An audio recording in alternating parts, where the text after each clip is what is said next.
আমাদের কৃষিমন্ত্রী কোনো ধরনের রংপুর বেস, পার্টিকুলারলি আমাদের কুড়িগ্রাম বেস এগ্রি ইন্ডাস্ট্রি ব্যাপারে কোনো ধরনের পরিকল্পনা করবেন কিনা, আমরা এটাকে জানার ইচ্ছা ছিল আর কি।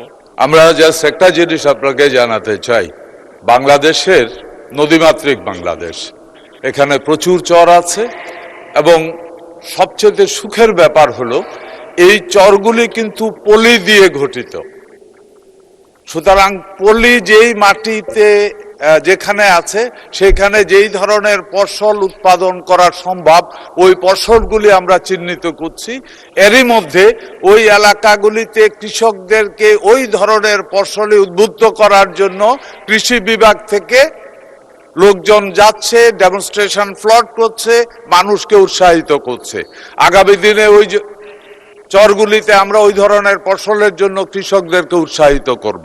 আছেন আপনার পেঁয়াজের প্রশ্ন যদি বলি, আমি আমার আগের প্রশ্নে ওইটা জবাব দিয়েছি।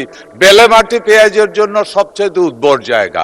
এখানে মূল সমস্যাটা যেটা হয়েছে, আমাদের যে সিজনে পেঁয়াজটা উৎপাদন হয়, সব পেঁয়াজ একসাথে উৎপাদন হয়, ওইটার স্টোরেজ প্রবলেমটার জন্যই আগেই বলেছি 25 থেকে 30% পেঁয়াজ নষ্ট হয়ে যায় বিধায় কৃষক এই পেঁয়াজ ঘরে রাখতে চায় না। সে মনে করে রাখলেই পচে যাবে, যত দ্রুততম সময় আমি বিক্রি করে দেই। তখন চাহিদার থেকে সরবরাহ বেড়ে যায় এবং দামটা কমে যায়।